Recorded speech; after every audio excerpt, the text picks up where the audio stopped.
আজকের বিশেষ বিশেষ খবর। নির্বাচন কমিশন ঘোষণা করেছে যে দেশের বিভিন্ন রাজ্যে এসআইআর হবে ভোটের আগে। দেশের বিভিন্ন জায়গায় রিফিউজির আনাগোনা বেড়েছে সংবাদ মাধ্যমে জানা গেছে। তার মধ্যে বেশিরভাগই মানুষ হচ্ছে বাংলাদেশের মানুষ। এই এসআইআর প্রক্রিয়ার মাধ্যমে জানা যাবে কোন মানুষ এই দেশীয় আর কোন মানুষ বাংলাদেশীয়। তাতে আমার কি মারা? এসআইআর যখন হবে বলেছে হবে। আরে সে শুধু হবে বললেই তো হলো না। সে যদি প্রমাণ না হয় তুমি এই দেশীয় মাল, তাহলে সে গাড়ি লাত্তি মেরে সে বাংলাদেশে পাঠিয়ে দেবে। এই কথাটা সে কি একবার ভেবে দেখেছো? অতই সহজ নাকি? বাংলাদেশে পাঠিয়ে দেবে বললেই হলো? আমি এই দেশেই জন্ম নিয়েছি আর এই দেশেতেই মরবো। সে তো তোমার দেশভক্তি দেখেই বুঝতে পারছি, কিন্তু তোমার বাবা মা তো প্রমাণ করার জন্য জীবিত নেই। তাহলে তোমাকে কে বিশ্বাস করবে যে তুমি এই দেশীয় মাল? আরে তা নেই তো কি হয়েছে? আমার দিদি আছে, আমার জাম্বু আছে, তারপর তো আমার ভাগ্নে গৌরব তো রয়েছে। হ্যাঁ, সে গুদে বালি। মানে? এসব মানে সে কিছুই নয়। সে একটা মেয়ের বিয়ের পর তার সমস্ত পরিচয় বাপের ঘর ছিল তার স্বামীর ঘরের হয়ে যায়। তাই সেই দিক থেকে দেখতে গেলে সে তোমার দিদির সঙ্গে তোমার আর কোনো সম্পর্ক নেই। সে এবার যদি তুমি তোমার জাম্বুর কথা বলো, সে তো নিজে এক পা বাড়িয়ে রয়েছে তোমাকে পাকিস্তানে পাচার করবে বলে। হ্যাঁ, এবার যদি তুমি তোমার ভাগ্নের কথা বলো, সে তো এখন মানে দুধের শিশু, নাক টিপলেই দুধ বেরোবে। কে শুনবে তখন তার কথা? হ্যাঁ, দুধ?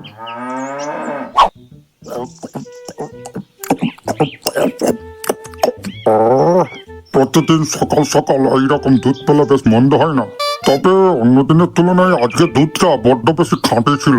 এই যে নন্দিনী, বলছি কোন দোকান থেকে দুধটা এনেছো গো? কোনো দোকান থেকে আনিনি। কি? কোনো দোকান থেকে আনুনি মানে?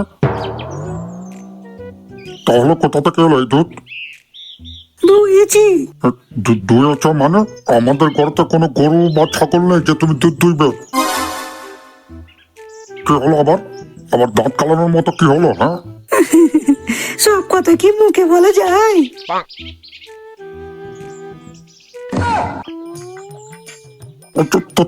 তার মানে?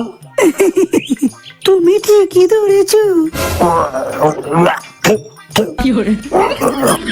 কালা হার হবে তো যদি মাগি, তুই বানার মাথা আমাকে না জানিয়ে তুই তোর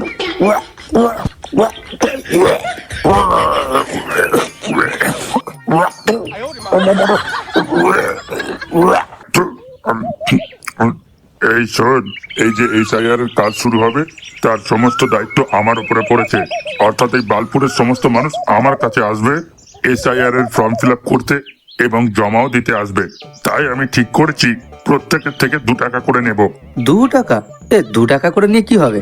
ভয় দেখিয়ে 100 থেকে 200 টাকা করে নিতে হবে, তবেই না মাল করে উঠবে। সেই যুগ চলে গেছে রে গুদমানি বেটা।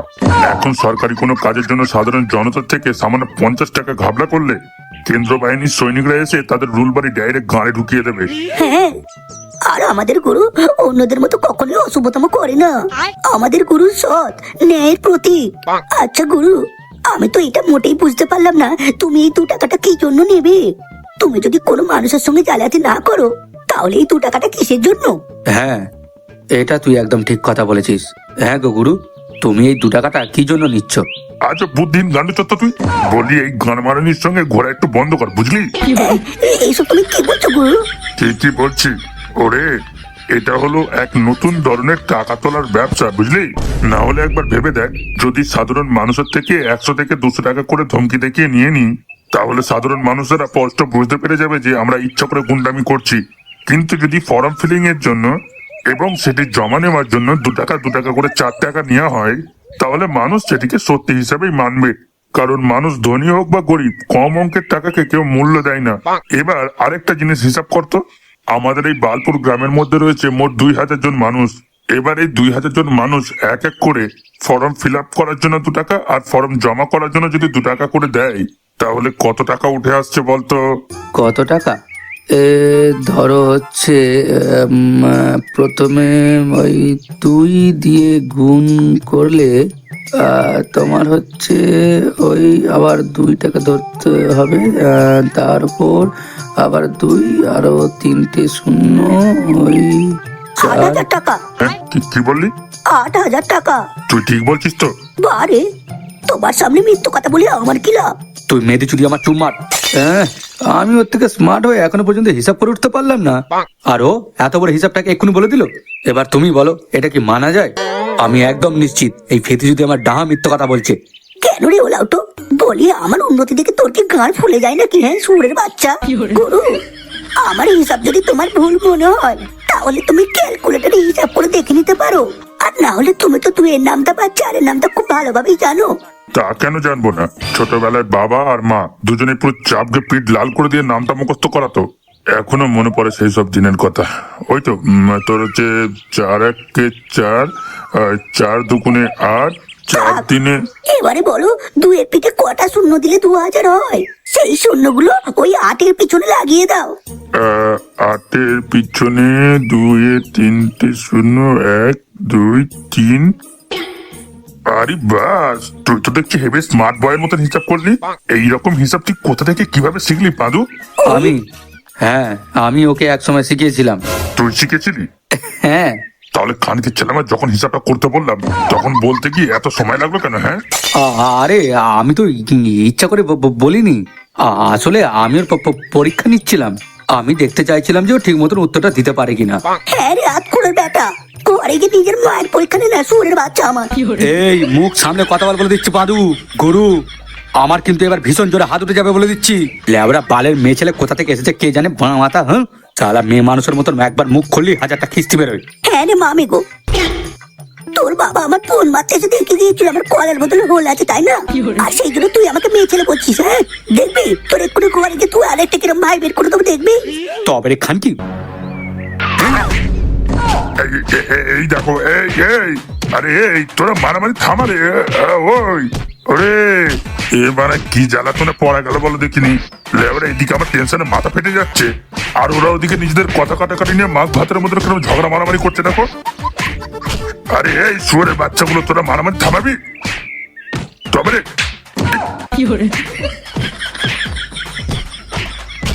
কি এসে লাগলো ওটা? কি যেন লেখা রয়েছে ওটা? CON, সন, DOM, ডোম, সন্ডম।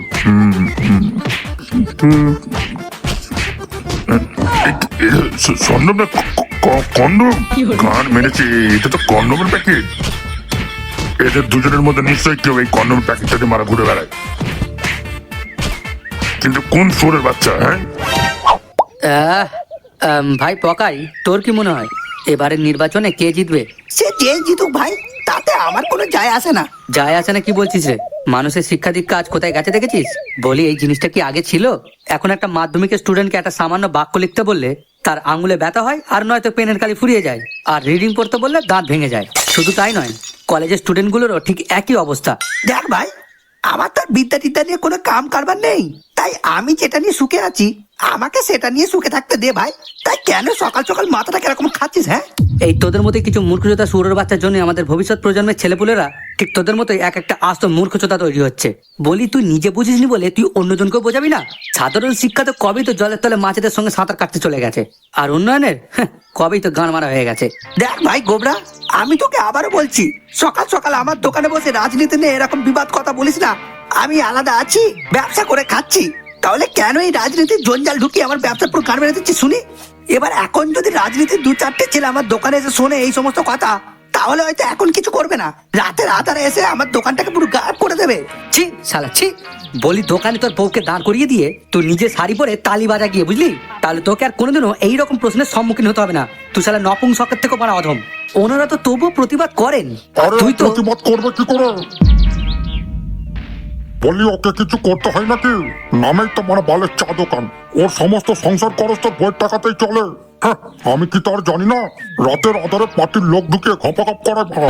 আরে যদি ভাইয়ের পর পা তুলে সারা জীবন এইভাবে পেনাতে জনে কাটিয়ে দিচ্ছে, তত করে চা বিক্রি হোক আর নাই হোক। দাদু, মুখ সামলে কথা বলে দিচ্ছি। চুপ যদি ভাই আমার, তোকে দয়া করে এই গ্রামের মধ্যে থাকতে দিচ্ছে, তো তোর ভাগ্যি ভালো রে।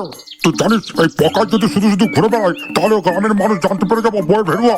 বউয়ের টাকায় ওঠে বসে খায় দায় আর নাটকবাজি করে, আর সেই সমস্ত নাটকের মধ্যে চায়ের দোকানটাও একটা মারানোর নাটকের দোকান। হ্যাঁ, এবার আর কি করা যাবে? গ্রামের মধ্যে চায়ের দোকান তো একটাই রয়েছে, তাই বাধ্য হয়ে আমাদেরকে গিলতে আসতে হয়। তা যা বলেছো। আমাকে এত বড় বড় কথা বলা তো দাঁড়াও, তোমাদের দুজনকে ঘাড় ধরে যদি বাংলাদেশে না পাঠাতে পেরেছি তো আমার নাম নাই পকাই। কি তুই পাঠাবি বাংলাদেশে? কেন, ওখানে কি তোর মায়ের ভাতার বন্দি হয়ে আছে নাকি?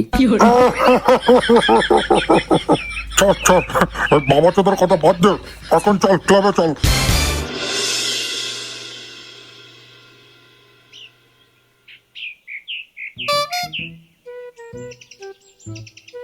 জাম্বু, ও জাম্বু, কি হয়েছে?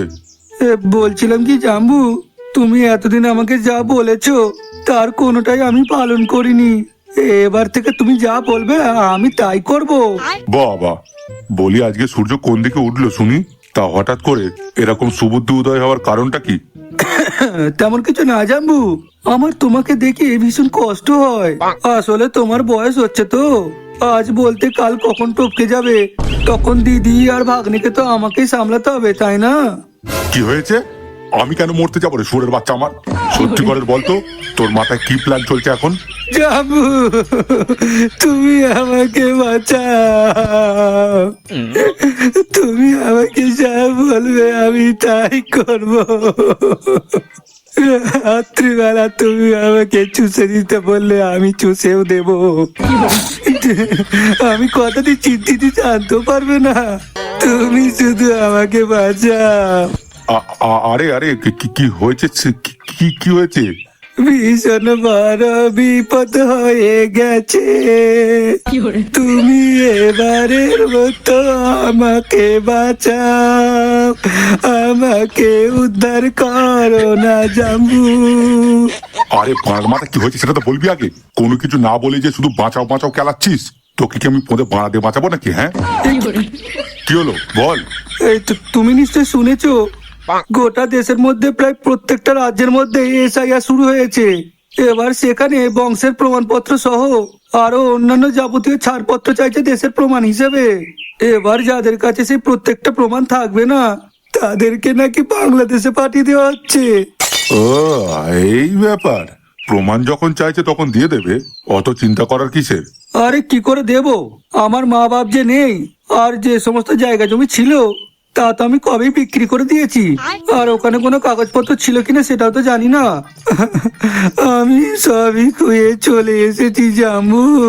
আর এইখানে এসে দিন রাত আমার গান মেরে খেয়ে যাচ্ছ। ভালোই হবে, তোকে বাংলাদেশে পাঠিয়ে দেবে। বাংলাদেশে গিয়ে যখন তুই কোনো মৌলভী সাহেবের খপ্পরে পড়বি, তখন দেখবি পুরো গাঁড় মেরে 50 তলা বিল্ডিং বানিয়ে দেবে। তখন ওই ফোলা গাঁড় নিয়ে রাস্তায় রাস্তায় গিয়ে বাটি হাতে ভিক্ষা করবি। ওরে বাবা রে, কেন ভয় দেখাচ্ছে এরকম ভাবে জাম্বু? আমাকে বাঁচাও না গো। দেখ চন্দন, হঠাৎ করে এরকম মরা কান্না জুড়ে দিস না। নেহাতি তুই আমার বউয়ের ভাই হোস, তাই আমি সেই খাতিরে তোকে বাঁচাবার শেষ চেষ্টা অবশ্যই আমি করব। কিন্তু আইন তো ভাই আইন, আমি কোনো আইনের বিরোধিতা করতে পারবো না। তোমাকে কোনো আইন ভঙ্গ করতে হবে না জাম্বু, তুমি শুধু কয়েকদিনের জন্য, মানে এই এসআইআরটার নাম এটা পর্যন্ত তুমি আমার বাবা হয়ে যাও। কি? হ্যাঁ, শুয়োরের বাচ্চা, আমার তোর বয়স আর আমার বয়স একটু ভেরিফিকেশন করে দেখ।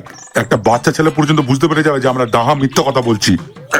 নেহাতি সংসারের চাপে আমার মাথার চুল সব উঠে গেছে, কিন্তু তুই এমনই ফাট মেরে ঘুরে বেড়াস যে নিজেকে অনিল কাপুর মনে করিস। বলি, নিজের বয়সের দিকে একটু নজরটা দে। মাত্র 2 থেকে 3 বছরের ফারাক রয়েছে তোর আর আমার মধ্যে। তারপরও মূর্খ চোদাদের মতন কিভাবে বলিস যে আমি তোর বাবা হব, কি জানি। আরে চেষ্টা করলে সবই হয় গো জাম্বু। জায়গা থেকে বেরো। ও নিজেও বাংলাদেশে যাবে আর আমাকেও সঙ্গে করে টেনে নিয়ে যাওয়ার প্ল্যান করছে।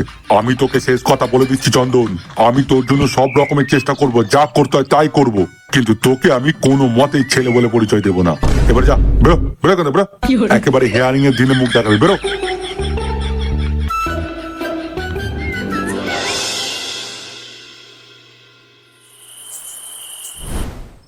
না না, এটা হওয়া অবশ্যই দরকার। হয়রানি বললে তার হবে না। এতদিন গাড়ে হুঁসছিল না, যখন বাইরের মালগুলো ভিতরে ঢুকছিল তখন তাদের নজর কোন গর্তের ভিতরে ছিল। হ্যাঁ, এবার অন্যদের জন্য এখানকার মানুষদের মারা শুধু শুধু হয়রানি। দেখ ভাই, নিজের দেশকে স্বচ্ছ বানাতে হলে দেশের মানুষদেরও একটু কষ্ট করতে হয়, বুঝলি? আর তাছাড়া বাংলাদেশের মানুষ তো আর আমাদের শত্রু নয়, শুধু ওখানকার রাজনীতি করা কিছু ঢ্যামনা মানুষ আছে যারা ওখানকার সাধারণ মানুষের মধ্যে হিংসা আর বিদ্বেষ ছড়াচ্ছে। আর ঠিক তেমনই সমদর্শী রাজনীতিবিদ মানুষ আমাদের দেশের মধ্যেও রয়েছে, তারা শুধু নিজেদের স্বার্থের জন্য দিনের পর দিন এই সমস্ত বিবাদ বাঁধিয়ে চলেছে। ও আচ্ছা, তার মানে সাধারণ মানুষকে শিক্ষার দিক থেকে পিছিয়ে দেওয়ার কারণ হচ্ছে মেন এটাই। যাতে সেই অশিক্ষিত মানুষের মনে কোনো প্রশ্ন না উঠতে পারে, তারপর যাতে কিছু বুঝতেও না পারে। হ্যাঁ, শিক্ষিত হলে তো অনেক কথা উঠবে, তারপর আসল কেলেঙ্কারিগুলো সাধারণ মানুষের ধরতে পেরে যাবে। এই কারণে তো রাজ্যের বিভিন্ন জায়গায় বিদ্যা স্থানগুলোকে ধীরে ধীরে নষ্ট করে দেওয়া হচ্ছে, আর রাজ্যের মানুষগুলোকে ধীরে ধীরে অশিক্ষিত করে তোলা হচ্ছে এইভাবে। আচ্ছা, আমি কি বলছি, যদি সে ঠিক মতো এই এসআইআর এর প্রমাণ না হয়, তখন তো সে বাংলাদেশে যাওয়া বাধা ধরা। হ্যাঁ, তাহলে সে যারা সে এই দেশে জন্ম নিয়েছে, এই দেশে বড় হয়েছে, তারা সে যদি হুট করে সে বাংলাদেশে চলে যায়, তাদের সে বুকটা তো একেবারে সে খালি হয়ে যাবে দাদু। হ্যাঁ, সে কেন সে সমস্ত কিছু হচ্ছে কিছু বুঝতে পারছি না। আচ্ছা, তোকে একটা গল্প বলি, শোন। ধর তুই তোর বাপের একটা ছেলে, এবারে একটা ছেলে থাকার সত্ত্বেও তোর বাবা ধরে নে আরেকটা ছেলে মানে মামাকে ধরে নে তোর দাদা করে নিয়ে এলো। তখন তো তুই প্রথম তাকে ভালোভাবেই দাদা হিসেবে মেনে নিবি, কিন্তু যখন তুই দেখতে পাবি তোর বাপ তোর বদলে বাইরে থেকে নিয়ে আসা সেই নতুন দাদাকে বেশি লাভদায়ক করছে, তাকে নানানভাবে সাহায্য করছে, তাকে আশ্রয় দেওয়ার ফলে সে তার নিজের ফায়দা তোলে, নিজের আসনকে আরো শক্তিশালী করছে, অথচ তুই এদিকে কিছুই পাচ্ছিস না বা কিছু করতেই পারছিস না, শুধুমাত্র তুই তোর বাপের জন্য। এইরকম অবস্থায় তুই তোর বাপের নিজের ছেলে হওয়ার দরুন তোর রক্ত গরম হবে কিনা? সে হবে না মানে সে লেবরা খাবারে বিষ মিশিয়ে মেরে ফেলবে, নয়তো রাতের আধারে বাপকে সমাজ দাদাকে বোম মেরে উড়িয়ে দেবো। এক্স্যাক্টলি এটাই। দীর্ঘদিন ধরে যে দল এই রাজ্য শাসন করে আসছে, তাদের দ্বারা প্রথমের দিকে উন্নতি হলেও পরবর্তীকালে তাদের দ্বারা অবনতি ছাড়া আর কিছুই আসছে না। দিনের পর দিন বেড়েই চলেছে। উল্টে বহু মানুষের কাজ গেছে। দিনের পর দিন রাস্তাঘাটে এখানে সেখানে নিজের বাড়িতে পর্যন্ত মেয়েদের সর্বত্রই খালি সম্মানহানি হচ্ছে। আজকে এখানে চুরি হচ্ছে তো কাল ওখানে, কালকে এই পাচার হচ্ছে তো কালকে ওখানে পাচার হচ্ছে, কালকে এই কালকে সেই। রাজ্যের মধ্যে গুন্ডা, মারামারি, দাঙ্গা, বিদ্বেষ, হিংসা সবকিছু বেড়েই চলেছে। আর এই কারণে দেশের সর্বশিখরে যারা রয়েছেন তারা বুঝতে পেরেছে এই রাজ্যের মধ্যে শুধু একটা নয়, বহু রকমের ঘোটালা চলছে, যার ফলে এই এসআইআর করানো হচ্ছে। আর যে সমস্ত বাইরের মালগুলো ভিতরে ঢুকে এসে এই গুন্ডারাজকে দিনের পর দিন শক্তিশালী করে তুলছে, তাদেরকে বারবার জয়ী করে তুলছে, সেই কারণে ওই বাইরের সুরের বাচ্চাগুলোকে সর্বপ্রথমে এসআইআর এর মাধ্যমে ছাঁটাই করা হচ্ছে।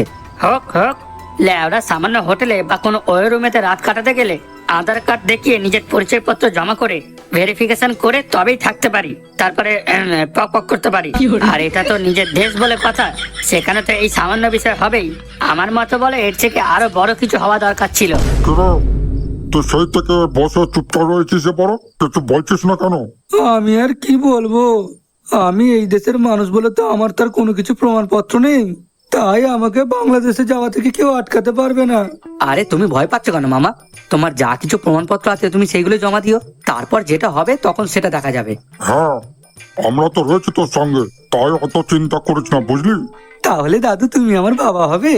মানে এই এসআইআর ফর্মে আমি তোমার নামটা দিয়ে নিজের বাবা হিসেবে পরিচয়টা দেবো আর কি। একবার পোত মারতে দিবি, তাহলে বাবার পরিচয় অবশ্যই দেবো। হ্যাঁ?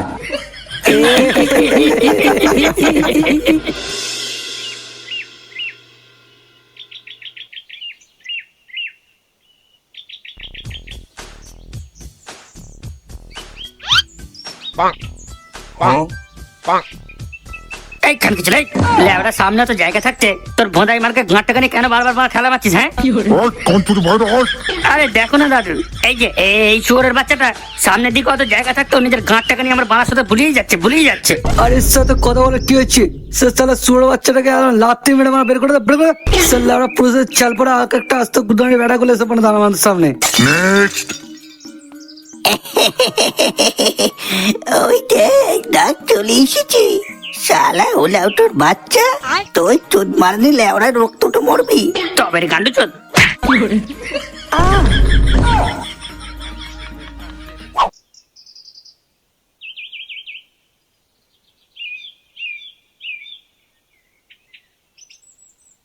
ওদিকে সব ঠিক আছে তো? হ্যাঁ, কোনো ঝগড়া বাড়াবাড়ি হচ্ছে না তো? না স্যার, কোনো কিছু হচ্ছে না। বেশ।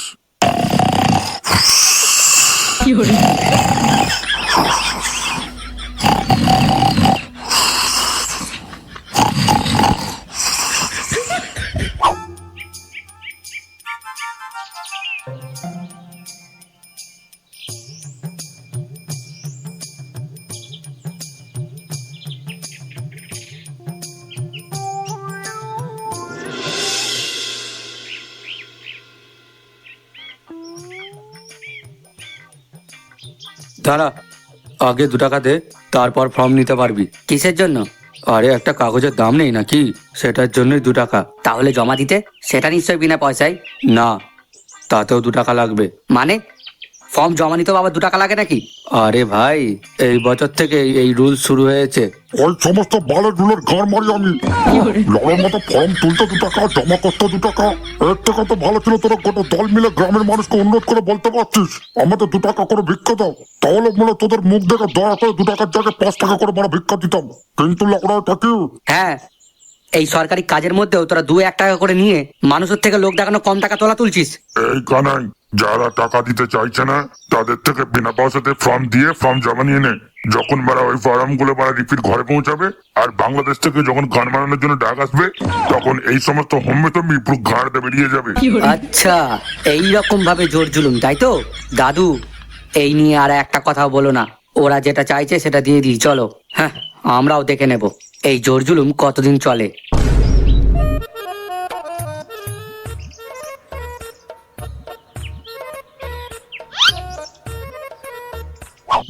যাক, সে আমাদের ফিল আপ করার সে ফর্ম জমা পড়ে গেল, আর তাহলে সে কোনো সমস্যা রইলই না। হ্যাঁ। সে এবারে শুধু ভালো ভালো কাজটা মিটলেই ভালো।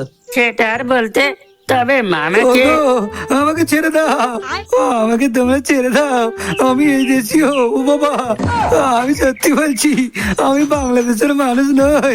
এখানে আমার পরিবার আছে, আমার ভাগ্নি আছে। আমি তোমাদের পায়ে পাচ্ছি, এভাবে আমাকে বাংলাদেশে নিয়ে যেও না। এই গান মেরেছে মধু। আমার মনে হয় মামাকে রিজেক্ট করে দিয়েছে। ওরা এবার মামাকে বাংলাদেশে নিয়ে যাওয়া থেকে কেউ আর আটকাতে পারবে না। বাঁচাও, ও বাবা, ছেড়ে, ওরে বাবা, ও মা গো। এসে চল তো পচা, সে তাড়াতাড়ি গিয়ে ব্যাপারটা দেখি। আবার হাতটাকে নিয়ে টানাটানি করছিস? হ্যাঁ, দেখবি একটু তোর ওই হাত ভেঙে তোর গায়ে ঢুকে দেবো, দেখবি। ও বাবা গো। চল। এ স্যার, বলছিলাম কি সে আপনারা মানে সে মামাকে এরম ভাবে টানতে টানতে নিয়ে যাচ্ছেন কেন? আরে এই সুরের বাচ্চাটা কোনো প্রমাণই জমা দিতে পারছে না। যে সমস্ত প্রমাণপত্র আছে দেখাতে বললাম, সেটাও বারা দেখাতে পারছে না। যখনই আসল পয়েন্টে এসে কথা বলছি, তখনই চুদির ভাইটা বারা অন্যান্য কথা বলে আমাদেরকে বিভ্রান্ত করার চেষ্টা করছে। আর এর থেকে এটাই স্পষ্ট বোঝা যাচ্ছে যে এই শালা মালটা বাংলাদেশের মাল। শালা রিফিউজ দিত দা, শক্ত করে ধর শালাকে, গিয়ে একদম পুরো বাংলাদেশের নর্দমায় গিয়ে ফেলে দেবো। না,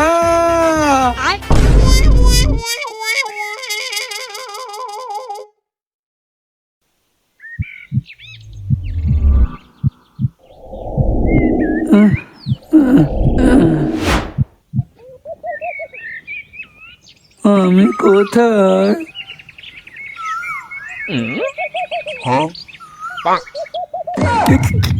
ও বাবা রে,